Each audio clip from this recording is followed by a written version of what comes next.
Ce soir, notre invité dans l'autre camp, le numéro de Jean-Luc Mélenchon, le meeting de Jean-Luc Mélenchon, qui était donc sa grand rassemblement, lui aussi. Bonsoir, Adrien Quatennens. Merci de nous rejoindre. C'est votre livre Génération Mélenchon. Alors vous êtes vraiment aussi au cœur de l'actualité. On parlera bien sûr d'Éric Zemmour, mais d'abord vous êtes un des principaux visages de cette France insoumise qui tenait ce grand meeting aujourd'hui. Jean-Luc Mélenchon, un mot sur le ton, sur l'ambiance du meeting. Il avait été très prudent ces derniers jours. Il avait dit ça peut se jouer dans un trou de souris. C'est pas l'hypothèse la plus grandiose. Est-ce qu'il a changé de ton aujourd'hui ? Écoutez, en tout cas, on a eu un meeting qui était une démonstration de force, puisqu'on a maintenant 1 an de campagne derrière nous déjà. Et je crois que personne parmi nos concurrents n'est capable de réaliser un meeting de cette envergure, avec cette chaleur, cette harmonie qu'il y avait au sein de la salle, on l'a vu. Il y avait bien sûr ceux qui étaient dans la salle.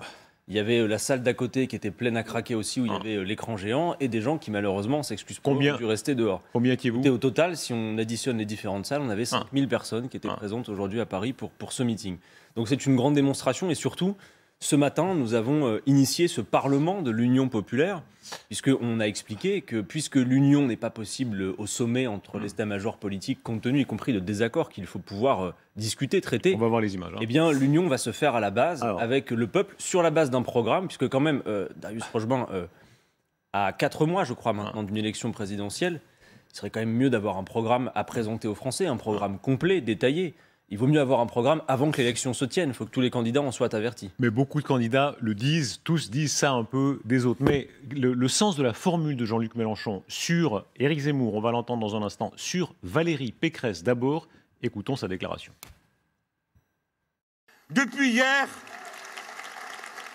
nous avons enfin un tableau complet puisque Mme Pécresse a surmonté et dominé ses 4 mauvais compères. Et elle a dit d'elle-même qu'elle était 1 tiers Thatcher, 2 tiers Merkel, ce qui ne laisse pas grand-chose de bon. Traduit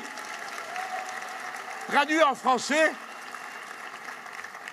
ça vous donne 2 tiers Macron, 1 tiers Zemmour.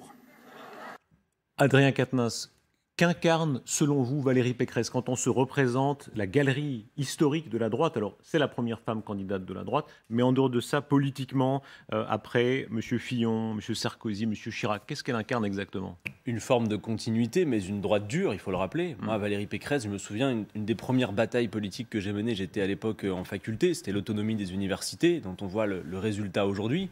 C'est quelqu'un qui dit qu'elle veut supprimer un nombre considérable de fonctionnaires, qui retire des subventions aux services publics en Ile-de-France, mais par contre en donne toujours plus au privé.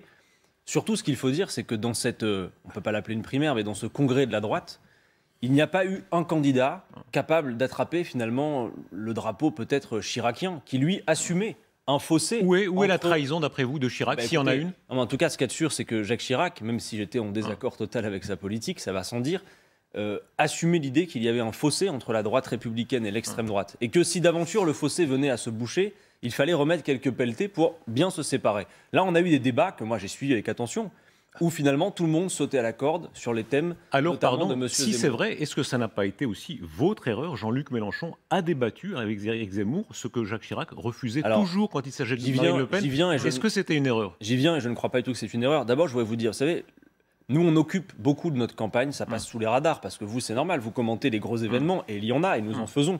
Mais l'essentiel de notre travail depuis des mois maintenant, c'est d'aller tous les week-ends dans les quartiers populaires où ça vote très peu. Dernièrement, j'étais allé dans un quartier où vous changez de sujet. Débattre ou non avec ce que vous considérez comme l'extrême droite, ça a un sens. Est-ce qu'il fallait le faire ou non? Vous me demandez ce que je pense de Valérie Pécresse. Non, je vous demande précisément, est-ce qu'il fallait débattre avec... Je vais vous répondre, Darius Rochebin. Ce que je veux vous dire, c'est que la plupart des Français, et ceux qui se tiennent à l'extérieur pour l'instant de nos débats, disent beaucoup une chose. Ils disent finalement, regardez, on a eu 3 quinquennats là, d'accord, qui se sont succédés. Prenons même celui qui est en cours, en train de se terminer. On a eu 3 alternances politiques du point de vue de l'étiquetage, vous en êtes d'accord? On a eu M. Sarkozy, clairement étiqueté à droite, M. Hollande, qui se déclarait de gauche, M. Macron qui a dit tout ça n'existe plus, je vais faire une autre politique. Et les gens nous disent quoi, Darius Rochebin? Ils disent finalement, les étiquettes changent, mais dans notre quotidien, ça ne change pas. Rien ne change profondément, voire même c'est plus dur encore. Donc je pense que Valérie Pécresse, pour le dire autrement, est relativement interchangeable avec M. Macron. Il faut le dire. Alors maintenant, je vous réponds avec la question s'agissant de M. Zemmour. Vous savez, dès lors qu'Éric Zemmour a commencé à agir comme un candidat à l'élection présidentielle, à grand renfort de plans médiatiques. Parce que tout de même, ce sont 230 articles par jour, je crois 13 000 depuis l'été. Donc il y avait quelque chose. Nous disons, écoutez... Oui, ça ne change rien au principe, pardon. Il y avait une grande curiosité sur Jean-Marie Le Pen pendant des années. Et comme vous le dites, Jacques Chirac refusait de débattre avec lui. Il y avait cette ligne que vous n'avez plus respectée. Quand je parle du fossé entre Jacques Chirac et l'extrême droite, c'était d'un point de vue idéologique. Ce que la droite républicaine, d'ailleurs, elle a peut-être disparu, ne fait plus. Écoutons, si vous permettez, ce que Jean-Luc Mélenchon lui-même disait d'Éric Zemmour, et vous pourrez réagir. Nous avons fait une découverte. On connaissait, vous le savez, on connaissait autrefois les ennemis du peuple. Dorénavant, nous découvrons les ennemis du genre humain. C'est M. Zemmour. Voilà, Éric Zemmour, ennemi du genre humain. Il y a eu un développement un peu plus long. Vous avez coupé. Écoutez, en toute hypothèse, d'abord, je dis que oui, Jean-Luc Mélenchon a eu raison dès lors que M. Zemmour fait des matinales politiques, agit en candidat, avant même de se déclarer, de l'affronter comme un adversaire politique. Et nous considérons, peut-être à l'inverse de Jacques Chirac à l'époque, qu'il faut assumer la confrontation des idées, parce que sinon les Français ne peuvent pas s'y retrouver. Et quand vous avez le discours de Jean-Luc Mélenchon d'un côté, qui défend un programme dont le but philosophique est l'harmonie des êtres humains entre eux avec la nature. Tout ça se détaille après dans un programme, bien sûr. Il vous a, pardon la parenthèse, il vous a un peu ménagé, Éric Zemmour. Vous n'étiez pas dans le clip. Il y avait beaucoup d'ennemis, vous n'y étiez pas. C'est presque compromettant, ça, pour un ennemi politique d'Éric Zemmour. Vous savez, je vais vous dire... Si je vois votre demi-sourire, ça ne peut pas passer inaperçu. En fait, moi, je n'ai pas fait attention à cette histoire, et je vois que les journalistes, par contre, ont beaucoup insisté là-dessus. Oui, Éric Zemmour ne se trompe pas, et le débat qu'il y a eu avec Jean-Luc Mélenchon le montre, sur le fait que nous incarnons deux visions totalement, radicalement opposées de la France. D'ailleurs, supportez que l'ambiance des meetings, je vois que vous en parlez assez peu depuis tout à l'heure, pourtant je vous suis, c'est que d'un côté, vous avez un meeting qui s'est passé très tranquillement, avec de l'ambiance, de la chaleur et de l'envie. Et de l'autre côté, on a vu des scènes que vous ne relayez pas beaucoup, je trouve. Permettez-moi d'en parler, sans passer à la question suivante, s'il vous plaît. C'est que des militants totalement pacifistes, dans le meeting de M. Zemmour, ont sorti une banderole non au racisme. Est-ce que vous avez vu comment se sont comportés à leur égard? On l'a mentionné et on y reviendra. Vous avez vu que des partisans de M. Zemmour ont mis des points dans la figure de femmes en plein cœur de son meeting. Et depuis tout à l'heure, vous êtes là en train de commenter la démonstration de force. Non. Ok, si vous en avez parlé, je ne vous ai pas entendu. Et Paul Laroux-Duroux. Donc en fait, pour le dire autrement, vous n'avez pas été attentif. Vous avez d'un côté une candidature de guerre civile, et de l'autre côté une candidature qui dit, écoutez, malgré les différences de nos prénoms, de nos couleurs de peau ou de nos appartenances Adrien religieuses. Quatennens. Franchement, laissez-moi terminer, s'il vous plaît, un développement politique. Sinon, pour ceux qui nous écoutent, ça n'est pas possible. Malgré nos appartenances de religion, de couleur de peau, nos prénoms, par exemple, nous allons, par la pente des événements, être ramenés à ce que nous avons de commun comme humanité.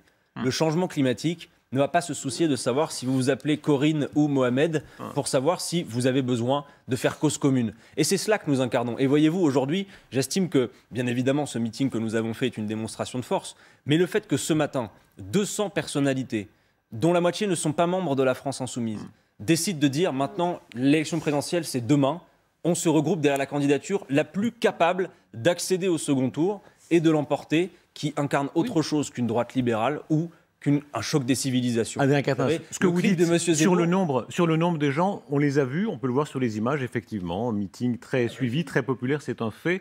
Maintenant, les sondages sont les sondages, vous me direz, les abstentionnistes n'ont pas parlé. Mais quoi qu'il en soit, on travaille tous sur les sondages jusqu'à présent. Et je le rappelais, Jean-Luc Mélenchon lui-même était assez prudent quand il parlait de trous de souris. Rappelons les données telles qu'elles existent. Pour l'instant, on est très en dessous de la barre des 10% pour tous les candidats de gauche, en dessous. Où est la réserve? Où est-ce que vous pouvez tenter? Vous voyez Jean-Luc Mélenchon inférieur à... Ah oui, d'accord. Voilà. Alors pourquoi vous ne montrez pas le sondage, je ne sais pas moi, par exemple, de Daris Interactive qui nous met à 10? Pourquoi vous ne montrez pas 10 si vous voulez. Il n'y en a pas où vous êtes à 15. Ou alors celui de Cluster 17 où nous sommes à 12. Il y a plein d'instituts de sondage. Vous savez, je vais vous dire une chose. Si vous alliez jusqu'au bout de votre raisonnement, puisque vous dites on travaille tous sur les sondages, si vous travailliez vraiment très bien, vous auriez comparé avec l'étiage dans lequel nous étions à la même période au mois de décembre 2016, et vous verriez qu'on est à peu près au même niveau. Et à la fin, vous vous rappelez que nous avons fait 19,5%. Que se passe-t-il? Qu'avons-nous sous les yeux avec les sondages que vous montrez et qui nous servent aussi, évidemment? Donnez-moi, s'il vous plaît, et je pense que vous ne l'avez pas, le taux de participation du sondage que vous montrez. Vous l'avez? Qu'est-ce que vous en tirez? Est-ce que vous l'avez? Je n'ai pas la fiche technique ici, mais qu'est-ce que vous en tirez? Vous devriez. Parce que la plupart des sondages qui sont aujourd'hui montrés représentent 50 à 60% de la participation. Il y a une méthode sondagière, je ne sais pas si c'est celle du sondeur que vous montrez là, qui consiste à poser la question aux gens pour qui allez-vous voter, et ensuite, sur une échelle de 1 à 10, Quelle est votre certitude de vote à 5 mois de l'élection? Bien sûr, mais Attendez, tous les non, mais sondeurs c'est vous disent important. qu'ils ont des techniques de correction de ce, Oui. de ce biais-là. Mais Et ça vaut pour les entendez-moi, autres parce que- candidats aussi. Bien sûr, mais bien sûr. Ça vaut pour tous les autres candidats. Mais D'accord. Renaud Pilat, Ouais. tous les candidats sont à la même enseigne, mais faites un test. Mettez 80% de participation. Macron n'est plus à 24%. Et ça n'est pas la même élection présidentielle. Ce que je veux vous dire, c'est que Donc tout le monde baisse, ça, tout le monde tombe. mais moi, tous les sondeurs nous disent, et ils vous le diront, puisqu'ils nous le disent, Ouais. que mécaniquement, plus la participation progresse, plus Macron baisse, la droite traditionnelle se tasse, et il y a une candidature Absolument, qui il y a un progresse. vivier d'abstentionnisme. C'est C'est la à nôtre. vous d'aller le chercher. Eh bien, c'est ce que nous faisons. Pour l'instant, c'est Parce pas- que, si vous voulez, ces sondages reflètent finalement une situation où le peuple se tiendrait sur l'Aventin. C'est-à-dire, en gros, c'est le monde rêvé de certains. Monsieur Macron a intérêt à ce qu'il y ait 50 ou 60% de participation. Parce que ses électeurs, à lui, ceux qui se sont beaucoup enrichis pendant ce quinquennat, eux, ils ont mis leur réveil matin pour aller voter au mois d'avril. Vous voyez ce que je veux dire? Par contre, ceux que nous avons à convaincre, nous, ils sont en colère pour des tas de raisons. Il ne faut pas leur faire la leçon. Adrien Quatennens. Mais leur dire, si vous voulez vraiment arrêter de devoir subir des alternances politiques qui ne changent rien et hisser la France à la hauteur des défis que nous avons devant nous, qui sont importants, et tout le reste nous fait perdre un temps considérable. Ce quinquennat nous a déjà fait perdre beaucoup de temps. Adrien Et on ne Quatennens, peut plus en ce perdre quinquennat, davantage. quand on regarde les chiffres économiques, il y en a un quand même. Il a été corrigé et corrigé à la hausse. C'est celui de la croissance. Vous parliez de l'enrichissement. On dit bien, on l'a rappelé ici, que hélas, on n'est pas dans l'égalité, loin de là. Il y a beaucoup notamment d'étudiants qui font la queue pour avoir à manger, etc. Ce sont des faits. Mais l'enrichissement général de la France, quand on voit que la croissance a été corrigée à une hausse de 6,8% par l'OCDE, après tous les prophètes de malheur qu'il y a eu pendant si longtemps, est-ce que c'est pas quand même une pierre Et- dans votre jardin? Darius Rochebin, vous n'allez pas vous faire le partisan de la croissance pour la croissance. Bah, Vous savez il vaut que mieux si qu'un demain- pays ait de la croissance que Évidemment. le contraire. Mais regardez, si demain vous sortez dans la rue, vous creusez un trou, vous le rebouchez, c'est de la croissance. Vous n'avez rien fait d'utile pour la société. Vous C'est un l'entendez? rattrapage pour l'instant. Donc, Mais ce qui enfin, compte plutôt- rattraper après une crise qui Darius se poursuit, Darius Rochebin. après tout l'argent qui a été dépensé, Si vous ce êtes- rattrapage est déjà Écoutez-moi, colossal. Écoutez-moi, si vous êtes enthousiaste, très bien pour vous. En attendant, moi, le pays que j'ai sous les yeux, c'est un pays, quand M. Macron est arrivé au pouvoir, les 500 familles les plus riches de France possédaient 500 milliards de patrimoine. À l'heure où je vous parle, elles en possèdent le double. Et dans le même temps, ce pays connaît 2 millions de pauvres supplémentaires. Parce que vous avez cité un chiffre, mais on pourrait en citer d'autres. Il y a 8 millions de personnes qui dépendent de l'aide alimentaire dans notre pays. Il y a 12 millions de personnes qui, à l'heure où on se parle, il commence à faire froid, subissent la précarité énergétique et mettent des doudounes chez eux. C'est la réalité de beaucoup de Français qui passent trop souvent sous les radars. Nous voulons, par exemple, éradiquer la pauvreté de la surface de ce pays. Parce que trouvez-vous à dire du fait que, par exemple, au cœur de la crise, certains se soient enrichis de manière considérable, qu'on prévoit encore de verser 51 milliards de dividendes aux actionnaires? Vous savez, tout ça va finir par craquer.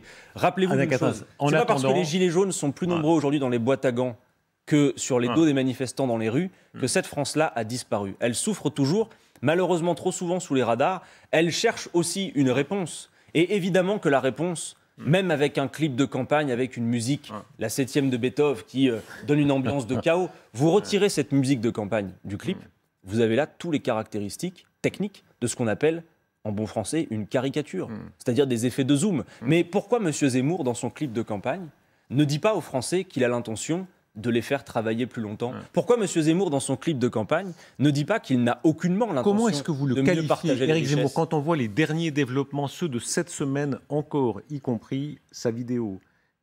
Tous les mots ont été utilisés sur ce plateau. On disait xénophobie chic, fasciste, raciste, mais aussi ceux qui disaient c'est la vraie droite. Au fond, c'est le RPR de grand-papa. Comment est-ce que vous le qualifiez? C'est une candidature d'extrême droite, dure, et qui incarne un choc des civilisations dont je ne veux pas pour mon pays. Et plus que M. Zemmour, ce qui m'intéresse, c'est les Français qui nous écoutent. Il y a des points communs, pardon. Quand il y a- il parle de sortir de l'OTAN, c'était Non, mais un des points de attendez. son discours, c'est chez vous aussi? Oui, et peut-être que si M. Zemmour se lève le matin et dit que le ciel est bleu et que Jean-Luc Mélenchon le dit aussi, vous allez dire aussi qu'il y a des points communs entre eux. Nous incarnons radicalement deux modèles différents. Mais ce que je voudrais dire, c'est que vous savez, cette France qui subit le délaissement, le déclassement, elle cherche des réponses. Et moi, je veux m'adresser à elle en lui disant, croyez-vous vraiment, sincèrement, que ce sont les migrants qui, dans ce pays, ont fermé les usines, fait qu'on a délocalisé? Croyez-vous vraiment que ce sont les migrants qui font que le partage des richesses est tel qu'on a eu en 10 ans 70% d'augmentation des dividendes, mais que vos salaires n'ont augmenté que de 10%? Adrien Quatennens, Voyez pardon, Non, mais pardon, j'ai l'impression j'entends qu'à ce que chaque vous fois dites, que je mais il y développe a les quelque chose arguments. qui est censé, vous non, voulez me on a couper la compris. chic. Il y a les Entendez ça, arguments, vraiment. il y a les arguments rationnels, il y a les arguments irrationnels ou tripots, on peut les juger comme on veut. Quand Éric Zemmour dit, il y a le sentiment, il prend l'exemple toujours du RER B. Évidemment, il prend l'exemple de l'aspect physique des gens. On pourra dire que c'est raciste. Mais visiblement, ça correspond à quelque chose. Il y a un moment dans la société, quand on voit... Pardon, réussite de votre meeting, certainement. Mais, merci. Non, mais c'est un fait objectif. Mais on voit aussi la réussite très spectaculaire du meeting d'Éric Zemmour aujourd'hui. C'est-à-dire qu'avec ce discours si fort, notamment sur le grand remplacement, oui, de fait, il conquiert une partie de l'opinion. Comment est-ce que vous le comprenez ? Eh bien, vous avez toutes et tous sur ces plateaux, qui y êtes plus souvent que moi, un rôle à jouer. Parce que, pardon de vous dire, prenons un instant, parler de grand remplacement. Vous savez, c'est pas parce que M. Zemmour agite les peurs qu'il faut renoncer à traiter, y compris le sujet de l'immigration, avec raison. Regardons véritablement ce qu'on a sous les yeux. Vous avez aujourd'hui, aux portes de l'Union européenne, en moyenne, 2 exilés pour 1000 habitants. D'accord ? Les mouvements de population contraints aujourd'hui à l'échelle de la planète, c'est 70 millions de personnes. Darius Rochebain, je n'ai cité qu'un exemple.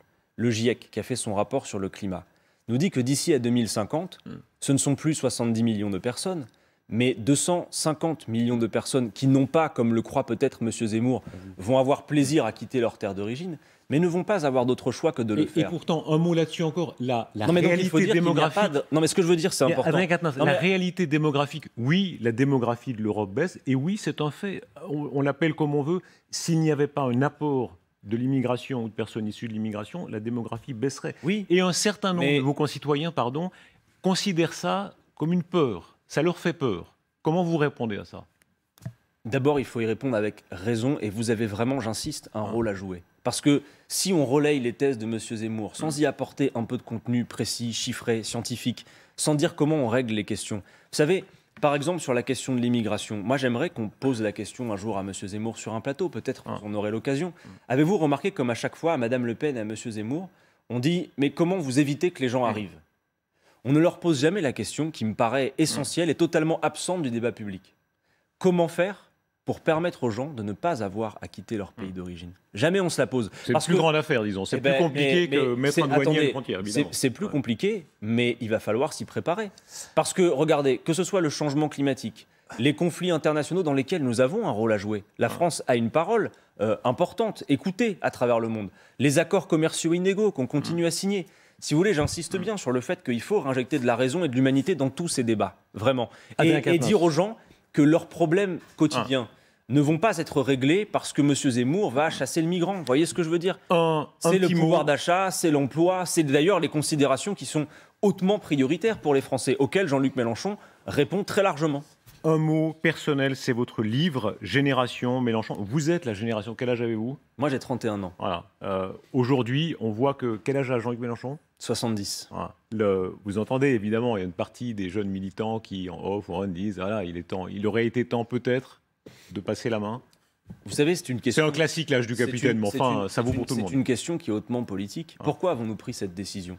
Parce qu'on a vu la situation politique et qu'on s'est dit, y compris dans les milieux populaires que nous voulons conquérir, la carte Jean-Luc Mélenchon est une carte qui pèse. J'ai fait moi-même le test il n'y a pas plus tard que 3 semaines. Citer dans ces quartiers des candidats parmi nos concurrents, même les plus médiatiques. Je ne ferai pas l'erreur de donner leur nom. Allez, citez un nom. Non, allez. non.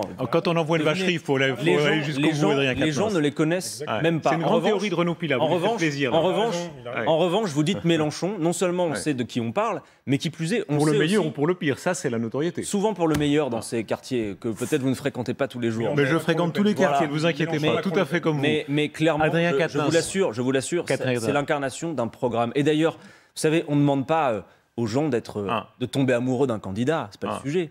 Une élection présidentielle, ça n'est pas une opération de séduction, c'est une opération de conviction. Et moi, ce que je demande à ceux qui nous entendent, c'est de lire le programme. Et pour l'instant, vous n'avez pas trop de lecture, puisque nous sommes les seuls à en avoir un. Donc faites-le, allez vous en saisir, ça s'appelle l'avenir en commun, et débattez, discutez, offrez ce programme lors des fêtes de fin d'année, parce qu'il faut faire de la politique. Voilà. Merci, c'est les idées cadeaux du Figaro, je vous recommande le livre de Adrien Quatennens, merci beaucoup. Merci. Un mot sur la date, si je vous dis 5 décembre, vous savez ce que c'est le 5 décembre? Bien sûr, il y a beaucoup de choses le 5 décembre. Pour vous? De quoi allez-vous me parler? De l'anniversaire de la mort de Johnny, peut-être, c'est ça? Sûr. Oui, évidemment. Il y a vous et Raffarin, les deux fans absolus. On a eu l'occasion, vous voyez, de se retrouver pour en discuter. Bon, lui a le courage de chanter un peu de Johnny en plateau, et vous? Je ne vais pas le faire ce soir. Alors, allez, cap ou pas cap? Non, pas ce soir, pas ce soir. Vous êtes sûr? Ouais, voilà, je vais pas le faire ce soir. Mais nous avons un document. Nous avons un document. Voilà, regardez, écoutez, attendez. Je le savais, j'ai failli faire piéger. Silence. Sortir le loup, le sac